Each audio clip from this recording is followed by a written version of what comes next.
सभी का wisdom coaching centre और शांति पब्लिक इंटर कॉलेज की ऑनलाइन कक्षाओं में स्वागत है। आज मैं आपके बीच मैट्रिक्स चैप्टर का यह तीसरा वीडियो लेकर के उपस्थित हुआ हूं, जिसमें हम पढ़ेंगे आव्यूहों पर संक्रियाएं, ऑपरेशन ऑन मैट्रिसेस। साथ ही साथ हम पढ़ेंगे दो आव्यूहों की समानता। जैसा कि हमने बीजगणित में पढ़ा है, दो समान प्रकार की चर राशियां ही आपस में जुड़ती हैं।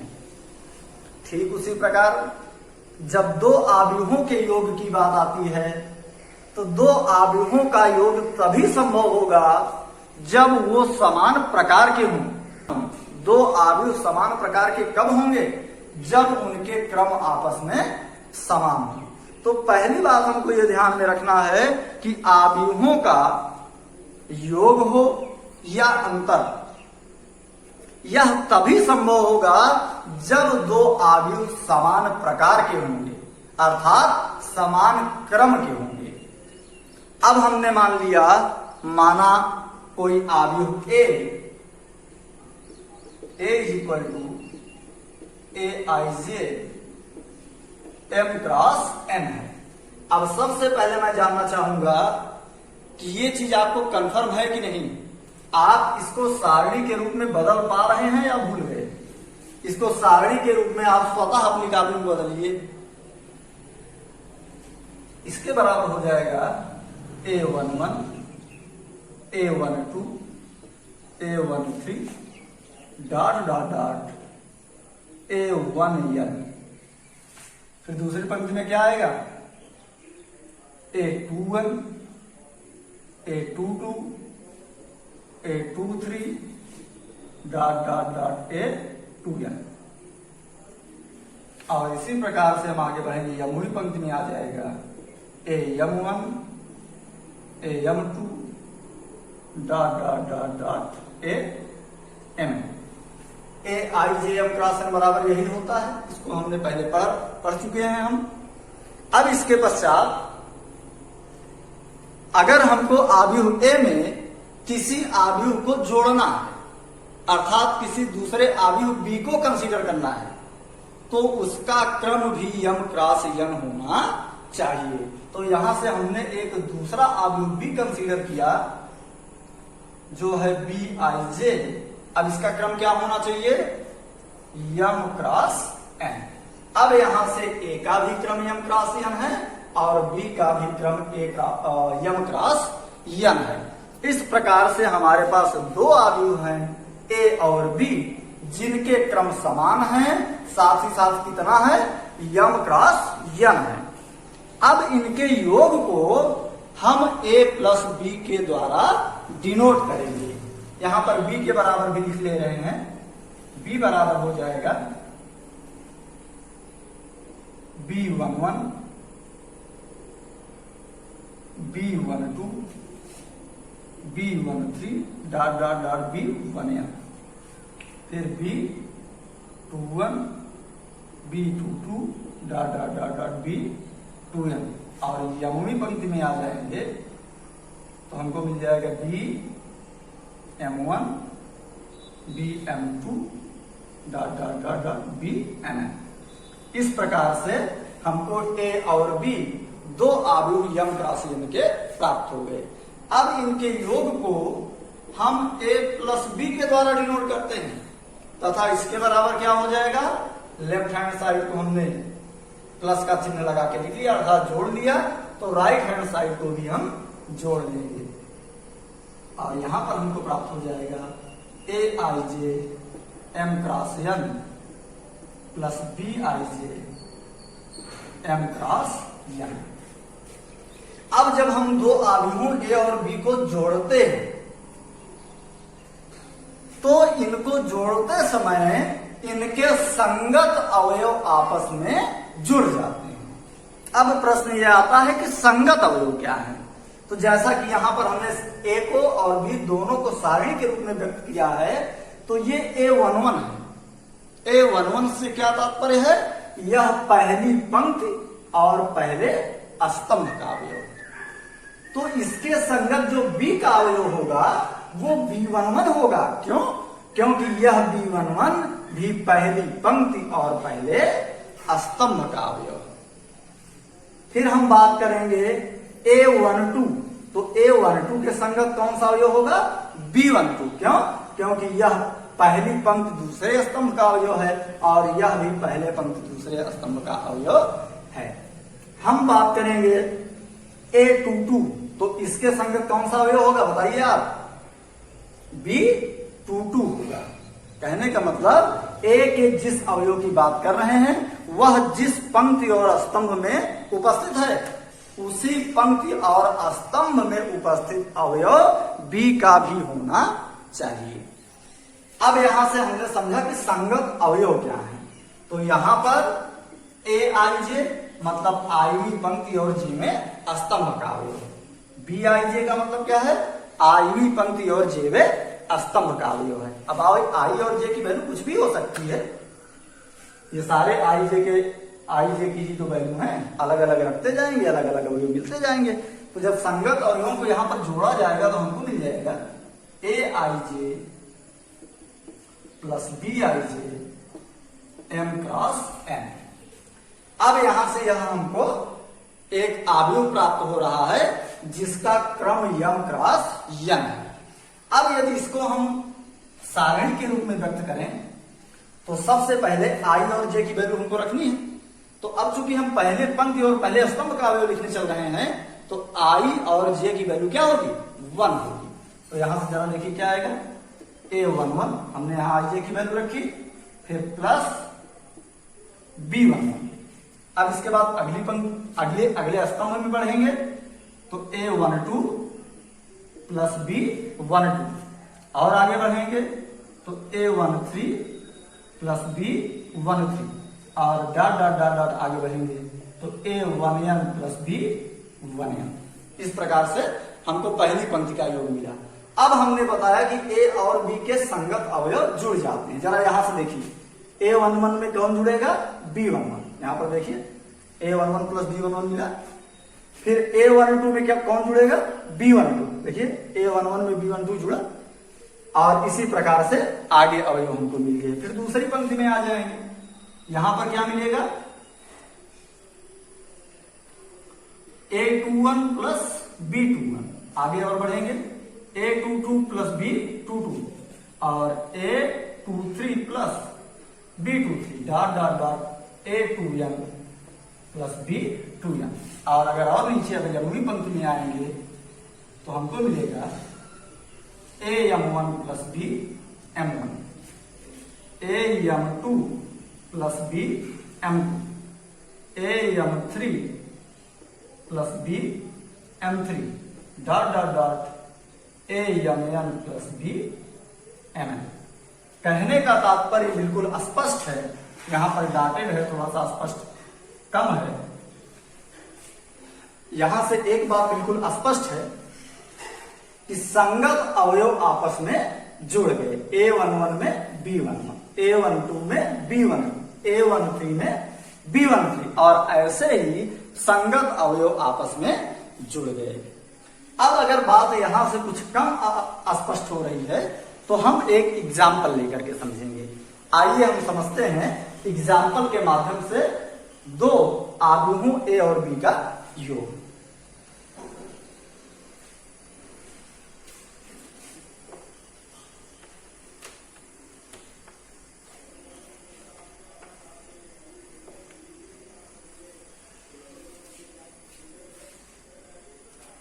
हमने आपको क्या बताया कि दो आव्यूहों का योग तभी संभव होगा जब उनके क्रम आपस में समान हो।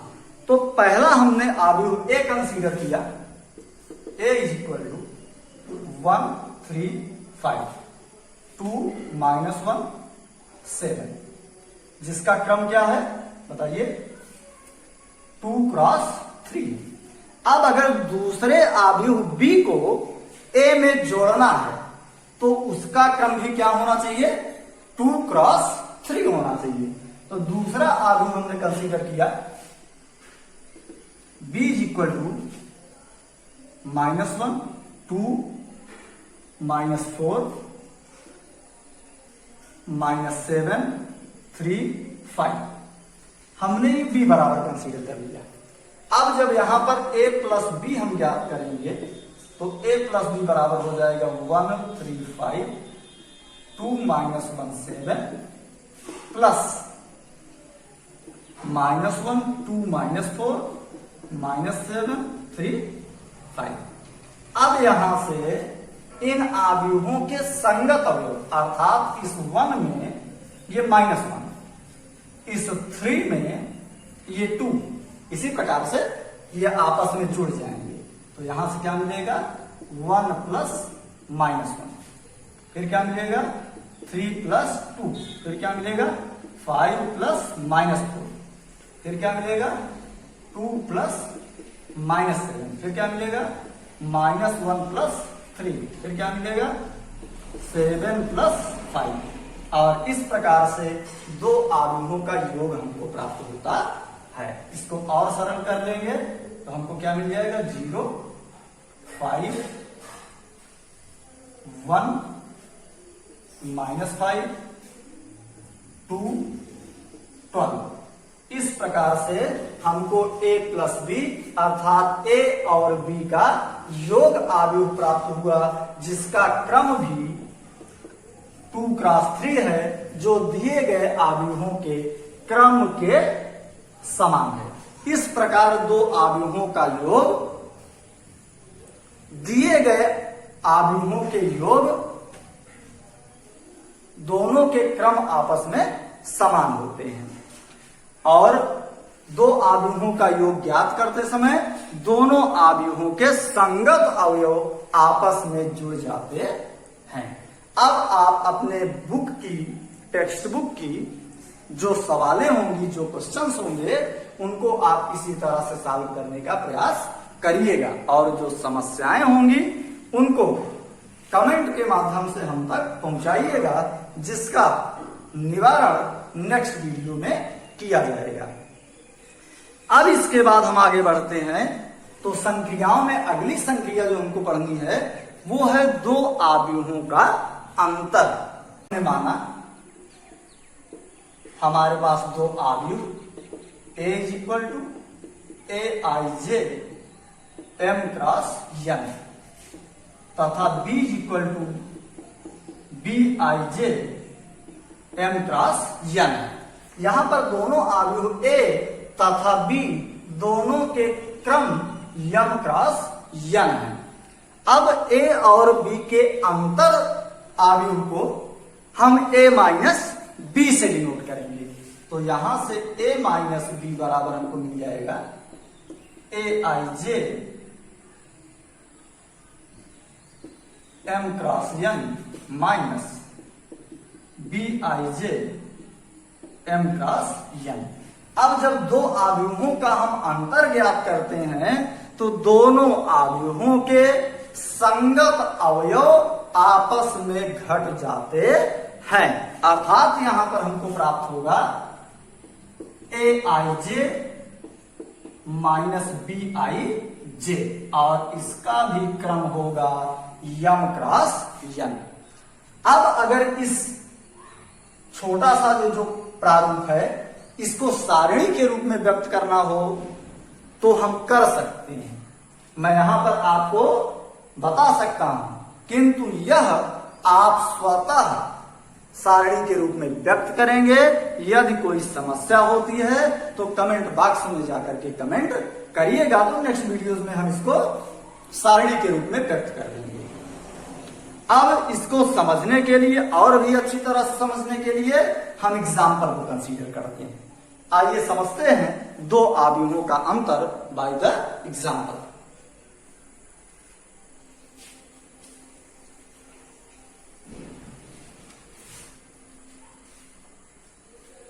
Suppose a is equal to 1 3 2 minus 5 3 2। ये a बराबर है, इसका क्रम क्या है 3 क्रॉस 2। इसका क्रम क्या है 3 क्रॉस 2। और दूसरा मैट्रिक्स हमने कंसीडर किया बी। अब बी का भी क्रम क्या होना चाहिए? 3x2 होना चाहिए। हमने कंसीडर कर लिया -1, 3, 2, 7, 9 और 8। हमने ये दूसरा मैट्रिक्स बी कंसीडर कर लिया और इसका भी क्रम 3x2 है। अब यहां से जब हम इसका अंतर ज्ञात करेंगे तो लिखेंगे a माइनस बी और a माइनस बी बराबर हो जाएगा 1, 3, 2, -5, 3, 2 और -1, 3, 2, 7, 9 और 8। इस प्रकार से a और b की वैल्यू को हमने यहां पर लिख लिया। अब हम क्या करेंगे? इसके अंतर को ज्ञात करने के लिए संगत अवयव को घटा देंगे। तो यहां से हमको क्या प्राप्त होगा? हमको प्राप्त होगा 1 माइनस -1, फिर 3 माइनस 3, फिर 2 माइनस 2, फिर -5 माइनस 7, फिर 3 माइनस 9, फिर 2 माइनस 8। इस प्रकार से दो आव्यूहों a और b का ये अंतर हमको प्राप्त हुआ। इसको आगे और भी हल कर लेंगे तो हमको मिल जाएगा 2, 0, 0, -12, -6 और -6। इस प्रकार से हमको a और b का जो अंतर आव्यूह प्राप्त हुआ अर्थात a माइनस बी प्राप्त हुआ। अगर इसके क्रम को हम देखें तो इसका क्रम भी 3x2 है। और यह कैसे प्राप्त हुआ? दोनों आव्यूह a और b के संगत अवयवों को घटाने से। तो एक बात बिल्कुल स्पष्ट हो जाती है कि दो आव्यूहों का योग हो या दो आव्यूहों का अंतर, यह कैसे ज्ञात किया जाएगा? उनके संगत अवयवों को जोड़ने पर अथवा घटाने पर। अब इसके बाद जो तीसरी संक्रिया आती है वो है किसी अदिश का किसी आव्यूह से गुणा। अब यहां पर हम मान लेते हैं हमारे पास एक अदिश k है तथा कोई आव्यूह a है। आइए समझते हैं किसी अदिश k का दिए गए आव्यूह a के साथ गुणा।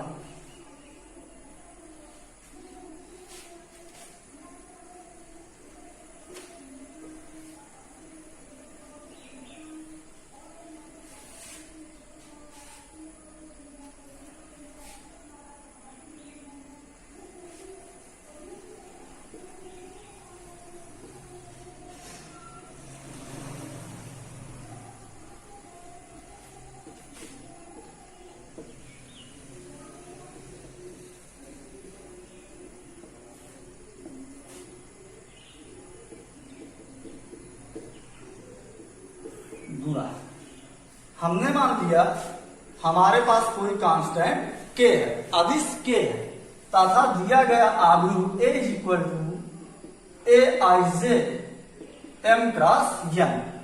हम सदैव a equal to aij m cross n ही क्यों मानते हैं? क्योंकि यहाँ पर हम किसी विशेष आव्यूह की बात न करके हम जनरल किसी आव्यूह की बात कर रहे हैं और यहाँ पर a equal to aij m cross n, यह m क्रॉस n का कोई आव्यूह व्यक्त कर रहा है, इसलिए सदैव हम a equal to aij m cross n मानते हैं। या इसके स्थान पर हम b equal to bij m cross n भी मान सकते हैं। हम c इक्वल टू cij, अब जैसे यहां हम m क्रॉस n मानते हैं, आवश्यक नहीं हम यहां पर n क्रॉस p भी मान सकते हैं। अब हम n क्रॉस p मानेंगे तो n की वैल्यू 2 रख दिए, p की वैल्यू 3 रख दिए, तो हमको क्या मिला? 2 क्रॉस 3। अब अगर यहां पर n की वैल्यू 2 रख देंगे, n की वैल्यू 3 रख देंगे तो हमको क्या मिलेगा? 2 क्रॉस 3। यहां पर भी 2 क्रॉस 3 मिला, यहां पर भी। तो चाहे m क्रॉस n लिखें चाहे n क्रॉस p लिखें, इससे कोई फर्क पड़ने वाला नहीं है। तो जनरल रूप में हम A equal to AIJ m cross n ही लिखते हैं। अब यहां से अदिश K का आव्यूह A से हमको गुणनफल प्राप्त करना है। तो अदिश K का A से गुणनफल K A के द्वारा प्रदर्शित होता है। तो यहां से हमको मिल जाएगा K A और इसके बराबर प्राप्त हो जाएगा K AIJ m cross n। अब इस अदिश K से इस आव्यूह A में हमको गुणा करवाना है और यह गुणनफल इस अदिश K के द्वारा इस आव्यूह A के प्रत्येक अवयव में गुणा करने से प्राप्त होता है। अर्थात यहां पर हमको प्राप्त हो जाएगा K AIJ m cross n। और अगर इसको हम सारणी के रूप में व्यक्त करें तो K A11 K A12 K A13 dot dot dot K A1n हमको प्राप्त होगा और दूसरी पंक्ति में K A21 K A22 dot dot dot K A2n और यमुनी पंक्ति में K A M1 K A M2 dot dot dot K A Mn प्राप्त होगा। अर्थात इस K से इस आव्यूह A के प्रत्येक अवयव में गुणा हो जाएगा और यहां से जो आव्यूह हमको मिलेगा, क्या इस K से गुणा करने पर इसके क्रम में कोई परिवर्तन आएगा? अरे हमने भाई K से A के अवयव में अंदर गुणा कर दिया, उसके क्रम में कोई परिवर्तन नहीं आना है, तो इसका भी क्रम हो जाएगा m क्रॉस n। इस प्रकार किसी अदिश राशि से हम किसी दिए गए आव्यूह A में गुणनफल प्राप्त करते हैं। अब इसको हम एक एग्जाम्पल के माध्यम से समझेंगे। तो आइए हम एग्जाम्पल कंसीडर करते हैं।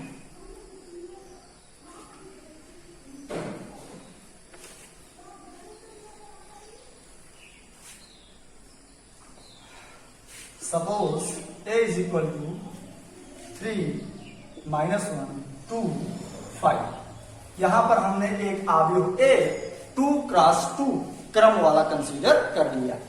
अब यहां से सवालों में ऐसा नहीं देगा कि A बराबर ये जो दिया है और K बराबर 3, तो K ज्ञात कीजिए। आपसे कहेगा सवाल में यदि A इक्वल टू इतना तो आप 5A ज्ञात कीजिए, अर्थात K की वैल्यू 5 होगी। तो यहां से हमको याद करना होगा 5A इज इक्वल टू हम क्या लिखेंगे 5 3 माइनस 1 2 5। और अब यहां से इस 5 से इस आव्यूह के प्रत्येक अवयव में गुणा हो जाएगा, तो हमको क्या प्राप्त होगा 15। 5 और 3 का गुणा कराएंगे क्या आएगा 15। 5 माइनस 1 का गुणा कराएंगे क्या आएगा -5।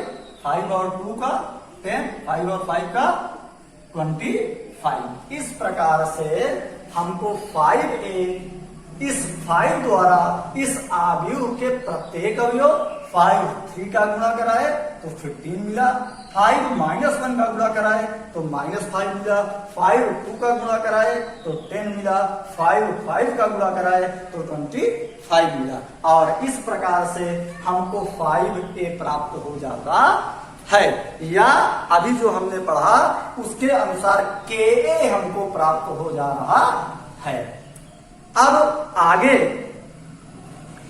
योग, अंतर और अदिश से गुणनफल की जो सवालें होंगी आपके टेक्स्ट बुक में, उसको आप लगाने का प्रयास करेंगे और नेक्स्ट वीडियो में हम इन संक्रियाओं पर आधारित क्वेश्चन को लेकर के प्रस्तुत होंगे। अभी एक टॉपिक आपका और भी बच रहा है जिसको आज ही हमको पढ़ना है, वह है दो आव्यूहों में समानता। दो आव्यूह समान तब होंगे जब उनके क्रम और उनके संगत अवयव आपस में बराबर हों।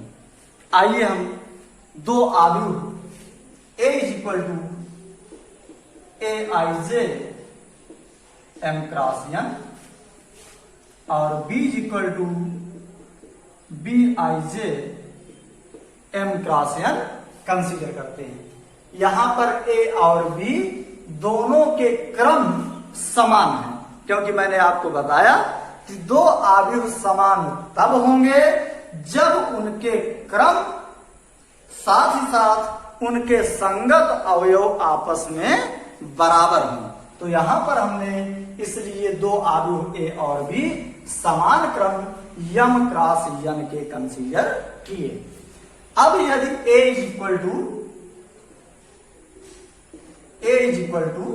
बी है तो ये इंप्लाइज करेगा A I J M cross N is equal to B I J M cross N और ये इंप्लाइज करेगा A I J is equal to B I J और A I J B I जे क्या है? संगत अवयव है ए और बी के। इस प्रकार दो आव्यूह समान तब होंगे जब उनका क्रम समान हो और उनके संगत अवयव भी आपस में समान हो। तो अब आइए हम इसको एक एग्जाम्पल के माध्यम से समझते हैं।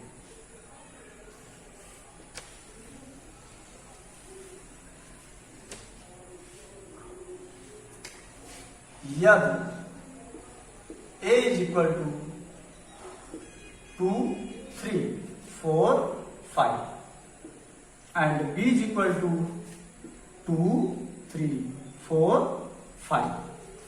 अब यहां पर a और b की समानता की बात करें तो सर्वप्रथम हम इनके क्रम को देखेंगे। तो इसका क्रम क्या है? 2 क्रॉस 2 और b का भी क्रम 2 क्रॉस 2 है। कहने का मतलब पहला कंडीशन यहां पर सेटिस्फाई हो रहा है।